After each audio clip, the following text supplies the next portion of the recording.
Irmãos, abram as suas Bíblias em Atos dos Apóstolos, capítulo 27.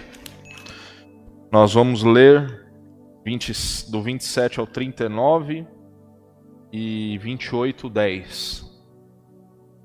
Nós começaremos no versículo 39 e vamos até o versículo 10 do capítulo 28. Amém?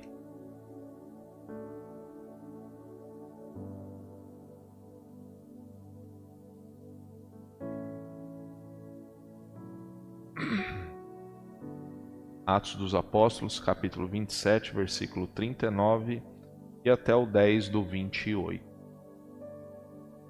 Todos acharam?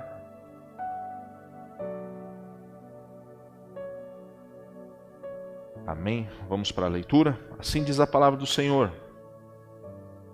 Quando amanheceu, não reconheceram a terra, mas avistaram uma enseada, onde havia praia.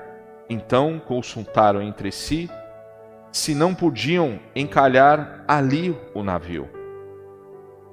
Levantando as âncoras, deixando-no ir ao mar, largando também as amarras do leme e, alcançando a vela, de proa ao vento, dirigiram-se para a praia.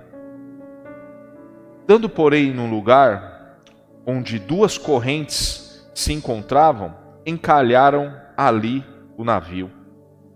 A proa encravou-se e ficou imóvel, mas a polpa se abria pela violência do mar. O parecer dos soldados era que matassem os presos para que nenhum deles, nadando, fugisse. Mas o centurião, querendo salvar Paulo, impediu-os de o fazer e ordenou que os que soubessem nadar fossem os primeiros a lançar-se ao mar e alcançar a terra. Quanto aos demais, que se salvem, uns em tábuas e outros em destroços do navio. E foi assim que todos se salvaram em terra. Uma vez em terra, verificamos que a ilha se chamava Malta. Os bárbaros trataram-nos com singular humanidade, porque acendendo uma fogueira, acolheram-nos todos por causa da chuva que caía e por causa do frio. Tendo Paulo ajuntado e, atirando à fogueira um feixe de gravetos, uma víbora, fugindo do calor, prendeu-lhe na mão. Em algumas traduções, picou-lhe. Quando os bárbaros viram a víbora pendente da mão dele, disseram uns aos outros: certamente este homem é assassino, porque salvou do mar. A justiça não o deixa viver. Porém ele, sacudindo o réptil no fogo, não sofreu mal nenhum. Mas eles esperavam que ele viesse a inchar ou a cair morto de repente. Mas, depois de muito esperar, vendo que nenhum mal lhe sucedia, mudando de parecer, diziam ser ele um deus. Perto daquele lugar havia um sítio pertencente ao homem principal da ilha, chamado Públio, o qual nos recebeu e hospedou benignamente por 3 dias. Aconteceu achar-se enfermo de disenteria, ardendo em febre, o pai de Públio. Paulo foi visitá-lo e, orando, impôs-lhes as mãos e o curou. À vista desse acontecimento, os demais enfermos da ilha vieram e foram curados, os quais nos distinguiram com muita honraria e, tendo nós de prosseguir viagem, nos puseram a bordo tudo o que era necessário. Só até aqui. Soberano Deus, eterno Pai, muito obrigado, Senhor Jesus, pela leitura da Tua palavra. Que o Senhor possa vir a falar com o Teu povo essa manhã. Que a gente possa vir a entender essa palavra, entender que muitas das vezes nós não conhecemos os planos de Deus, mas nada foge do seu controle. E nós sabemos que por mais que a gente fique confuso das coisas que acontecem na nossa vida, nós sabemos que nós fomos chamados para um propósito e que nós cumpriremos o propósito no qual nós fomos chamados. É isso que eu te peço e desde já te agradeço, em nome de Jesus Cristo. Amém. Amém, irmãos? Essa é uma passagem muito lida também no livro de Atos dos Apóstolos, que é o naufrágio, de Paulo. Alguns pregadores eles dão ênfase na picada da víbora, Outros pregadores dão ênfase só no naufrágio. Mas quando nós olhamos essa palavra, a gente pode ver que há algo superior e ainda maior no plano de Deus. Diante de uma viagem longa, uma viagem sofrida, onde os prisioneiros estavam indo para Roma, Itália, e Paulo estava junto com os prisioneiros nessa embarcação. Nós vemos uma chegada dramática na ilha de Malta. Não foi fácil, onde os presos ficavam dentro do navio, e essa viagem, um pouco antes no capítulo 27, nós vemos que foi uma viagem truculenta, uma viagem que não foi uma viagem calma e tranquila, onde o navio ia sendo arremessado de um lado para o outro. E diante desse cenário, onde o navio teve uma viagem tensa, e chegando perto de uma ilha, ainda há um naufrágio, o que nós podemos tirar de lição disso?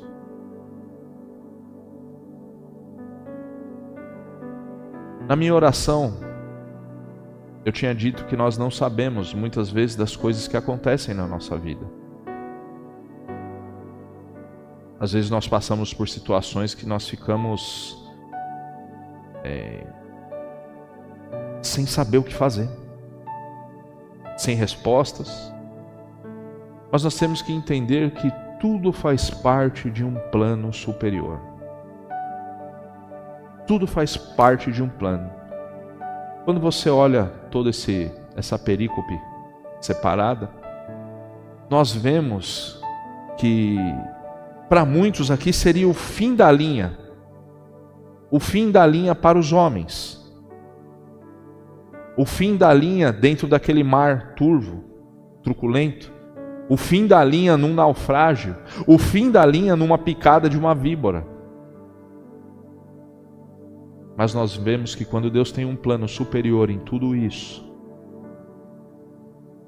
nós damos graças, porque pela sua misericórdia nós somos usados para os propósitos e para os planos de Deus.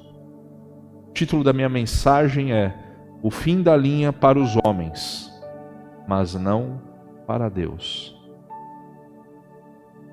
O fim da linha para os homens, mas não para Deus. Primeiro lugar que a gente pode ver aqui nessa passagem,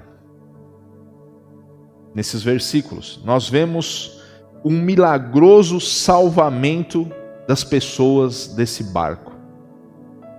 A condição daquele barco, irmãos, por ter passado uma viagem extensa, onde o barco foi chicoteado pelas ondas, onde o barco era arremessado com força, fez com que esse barco chegasse na ilha já fragilizado, já moído. O barco já estava numa condição terrível. E por mais esperançosos que os homens, mesmo sem saber onde estavam, mais esperançosos por ver a ilha e achando, poxa, tem uma ilha lá na frente, eu acho que vai dar para a gente chegar. Esse barco, além de ter passado uma viagem truculenta, esse barco encalha.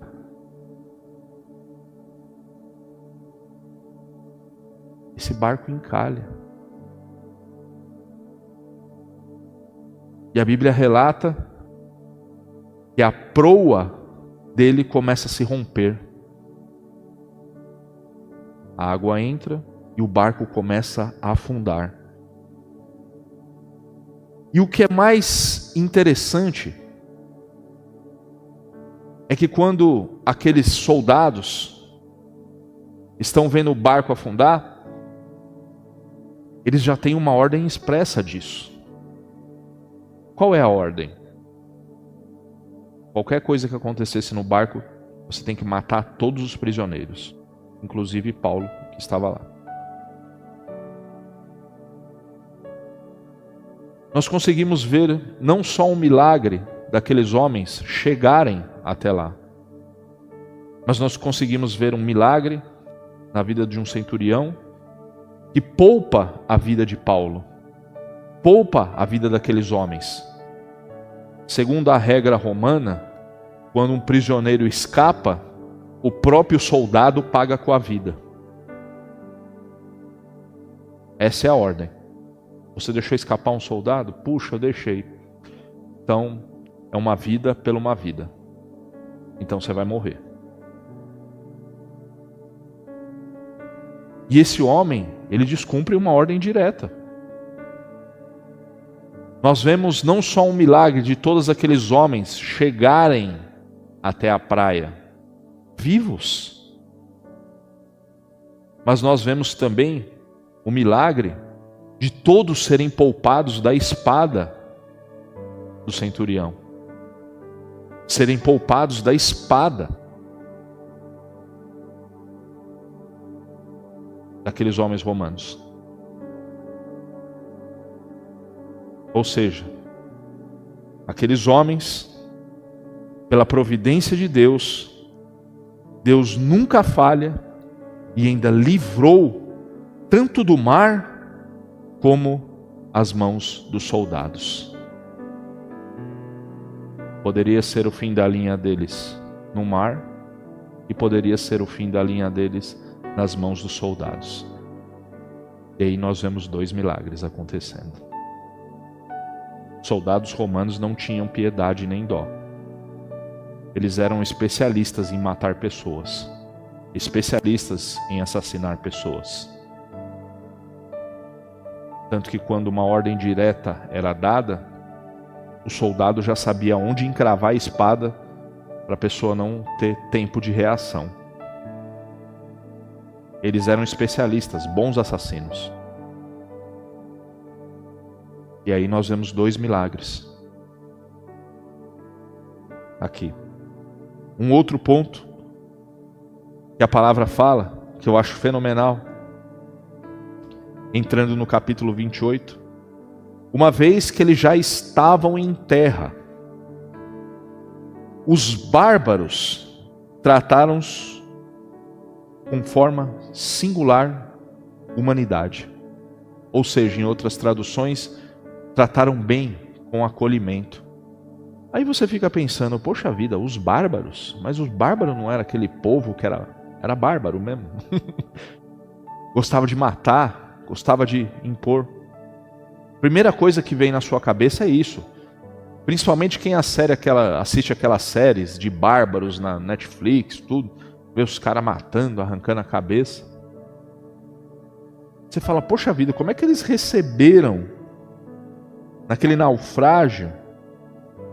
Os bárbaros receberam aqueles homens de maneira daquela forma, de maneira tão receptiva, de maneira tão um acolhimento tão humano, tão humanizado. Se preocuparam com aqueles homens. Eles não eram chamados de bárbaros. A Bíblia fala aqui que eles não são chamados de bárbaros porque eles eram um povo rudes ou selvagens. Entendam bem. Aqui a Bíblia, quando ela fala de bárbaros, ela está falando porque aquele povo não falava no grego. Ele não falava grego. E aquele povo não tinha absorvido a cultura grega, a cultura romana. Por isso que eles levam o nome de bárbaros. Mas no decorrer da história, é que esse povo cresceu e se transformou em um povo rude, um povo cruel. Mas naquele momento, bárbaros eram como se fossem nativos. Quem já assistiu aqueles filmes que... Agora não, né? Mas antigamente tinha os Bang Bang, né? E era os caras do faroeste contra os índios, né? Os índios era aquele povo nativo. Justamente se encaixa aqui nessa palavra dos bárbaros. Os bárbaros eram um povo nativo numa ilha que não tiveram contato com uma cultura grega, uma cultura romana. E eles não falavam grego. Por isso que eles eram chamados de bárbaros. Não porque eles eram cruéis, que eles eram rudes. Não, porque eles eram tratados como se fossem bichos do mato. Homens do mato. E você vê o quê? Um acolhimento. Um teólogo alemão, Werner de Boer, ele diz que a expressão bárbaro era puramente neutra naquela época, usada mais para pessoas nativas e não tinha conotação de rudez, crueldade, que foi adquirida ao longo do tempo. Esse teólogo alemão, ele era um historiador também. E depois, com o tempo, é que a palavra bárbaro foi anexado com aquele povo rude, cruel. Aqui era só como um povo nativo. E nós vemos que esses homens são recebidos naquela ilha e acolhidos. Nós vemos a providência de Deus num acolhimento, num naufrágio. Aqueles homens acolheram eles. Deus providenciou aquela acolhida àqueles homens. Um outro ponto interessante que a passagem fala que Paulo recolhia gravetos. Um apóstolo estava lá recolhendo gravetos para esquentar a fogueira. E naquele momento ele é picado por uma víbora. E nós vemos aqui os homens já chamando eles de assassino. Você imagina? Aquele homem tinha acabado de ser picado e ainda leva uma acusação de ser assassino. Certamente este homem é um assassino, porque salvo do mar, a justiça não o deixa viver. Aqui justiça é a deusa justiça. Aqui, quando você pega esse versículo, ele está querendo dizer assim, ele escapou do mar, escapou das ondas, mas ele vai morrer pela picada da cobra, porque esse homem deve ter sido um assassino, então ele não vai escapar com vida. Ele pode ter escapado do mar, mas a justiça, a deusa justiça, veio, mandou uma cobra, picou ele para ele morrer. Esse homem deve ser um assassino. E eles esperam. Eles esperam a desgraça de Paulo. Já viu gente assim? Parece que está na torcida. O negócio está errado. E o que acontece? Paulo não morre. Paulo é picado, sacode lá, tira o negócio, a víbora, né? A serpente, e ele não morre. E logo esses mesmos homens que acusaram Paulo de assassino já começam a falar, poxa, ele deve ser um deus, né, cara? O cara sobreviveu ao naufrágio, sobreviveu à picada, deve ser um deus. O que a gente pode reparar aqui, né, nesses pequenos versículos? Como o ser humano é volúvel às situações. Como o ser humano é volúvel às situações. Um pouco antes, ele foi tido como um assassino. Esse cara deve ser um assassino, porque, o cara escapar de um jeito daí e agora a cobra vir picar ele, é porque ele não tem que ficar vivo, não. E de repente o pessoal já acha que ele é um Deus. Como o ser humano é volúvel. Se você for analisar o pensamento teológico das pessoas de Malta, é o quê? Poxa, se acontece tanta desgraça nesse cara, esse cara deve ser um pecador, um assassino, tudo. Agora, se ele não morre, pô, esse cara deve ser um abençoado, bem. Já viu pessoas que medem pessoas pelo estado que elas estão? O cara está passando a maior dificuldade, está passando o maior perrengue. De repente, fala, pô, esse cara deve estar em pecado. Esse cara deve estar em alguma maldição. Ó, a família dele não vai mais para a igreja. Esse cara deve ter algum problema. Ele deve estar com algum pecado enrustido. Essa mesma pessoa olha para uma pessoa bem-sucedida e fala, esse cara é abençoado, né, cara? Esse cara deve ser um homem santo, né, meu? Olha o carro, olha as posses que ele tem, olha isso. Como o ser humano é volúvel. Como o ser humano ele consegue pegar uma situação e distorcer ela completamente. O mesmo Paulo, que foi tido como um assassino, daqui a pouco é tido como um Deus naquela ilha. E a gente consegue ver. Poderia ser o fim da linha de Paulo pelaquela picada. Mas por providência divina, Deus poupa Paulo, guarda ele e preserva ele do mal. Irmãos, quantas dificuldades nós não passamos na nossa vida? Quantas coisas difíceis que você, se eu sentar para conversar com cada um aqui dessa igreja, quantas coisas difíceis vocês não passaram? E como que a gente consegue analisar hoje como Deus foi tão bom conosco e nos preservou de tudo isso até hoje? Você tem agradecido a Deus por Deus ter preservado você em todas essas dificuldades?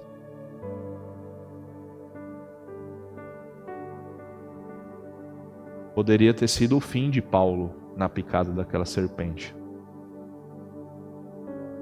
Mas Deus tinha um plano maior ainda. Deus é soberano, irmãos, e nada escapa dos propósitos e dos planos dele. Como diz a palavra lá em Jó, nenhum de seus planos podem ser frustrados. Se Deus tiver um propósito de salvação na vida de uma pessoa, meu amigo, nenhum dos seus planos podem ser frustrados. O Espírito Santo convence o pecador, quebra essa vontade que ele tem de ser rebelde contra Deus, e esse pecador se curva e se tomba, como aconteceu com Paulo.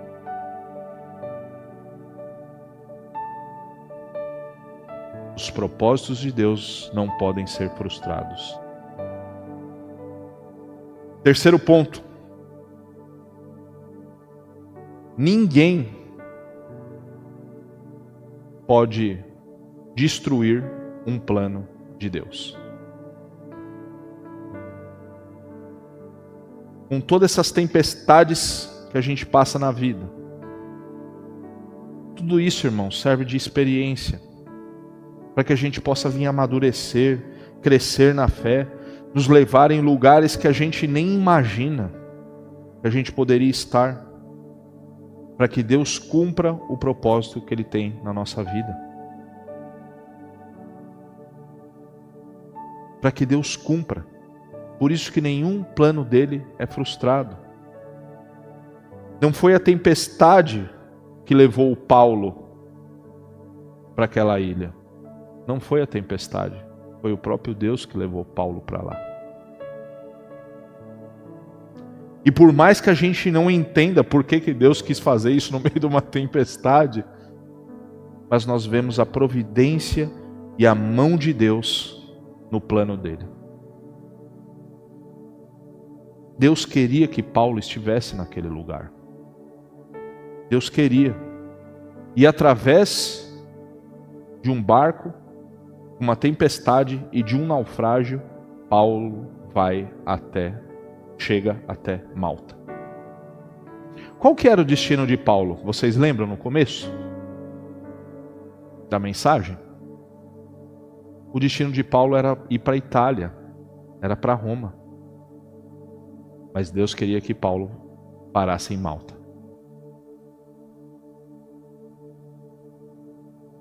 E nós vemos que Paulo vai,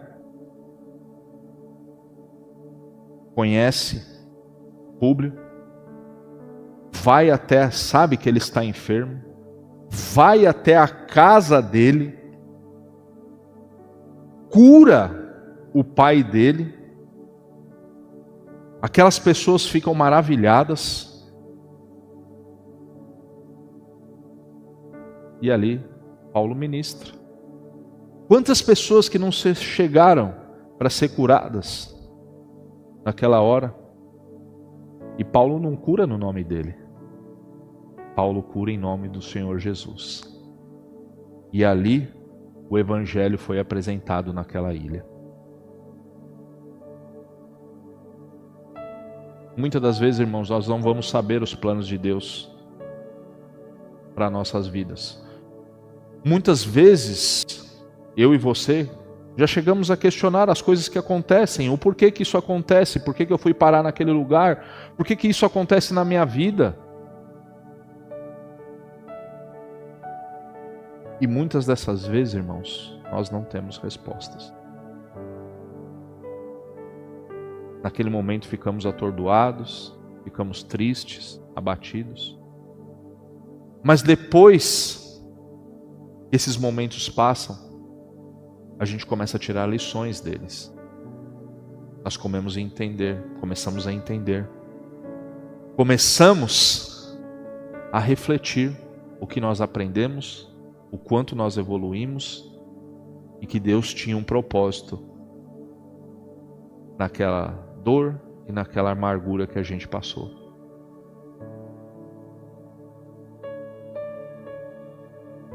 Todos os planos de Deus não podem ser frustrados, irmãos. O que parecia ser o fim daquele homem estava ardendo em febre.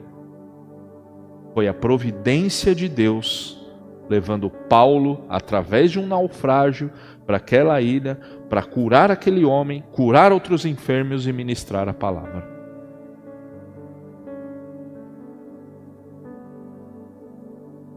Se os versículos acabassem só com o naufrágio, nós não iríamos entender por que Paulo tinha naufragado. Mas no decorrer da história, nós entendemos que Deus tinha um propósito na vida de Paulo naquele lugar.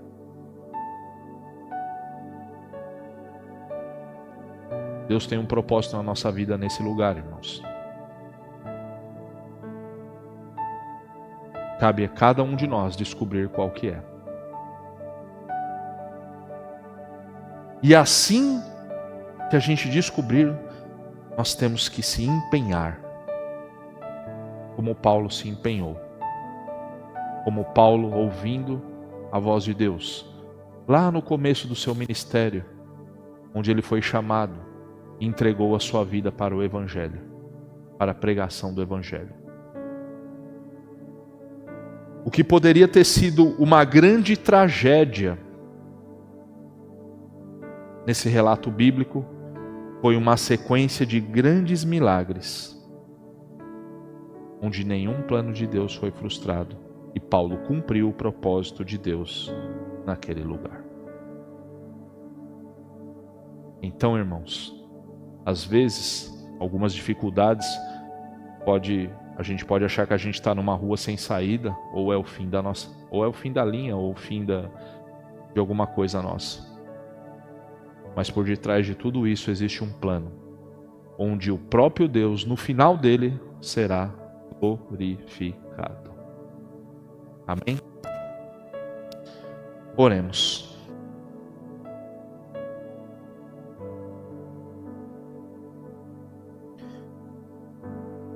Soberano Deus, eterno Pai, muito obrigado, Senhor Jesus, por esse momento maravilhoso. Muito obrigado, Senhor Jesus, por nós entendermos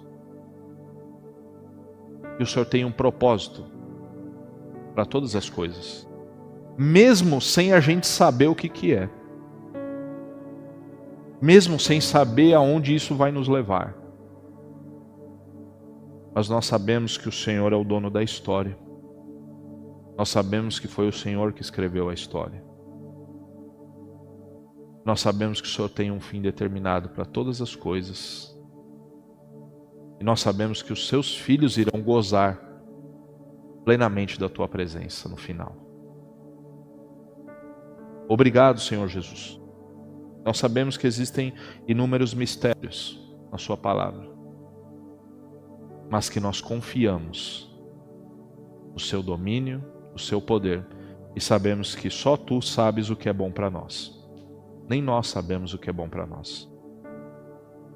Que essa manhã a gente aprenda que o Senhor controla todas as coisas, que nada escapa do seu domínio, nada escapa do seu controle. E o que muitas vezes parece ser o fim da linha, para nós, homens, não é o fim da linha para o Senhor, Deus Todo-Poderoso. Muito obrigado, Senhor Jesus. Amém.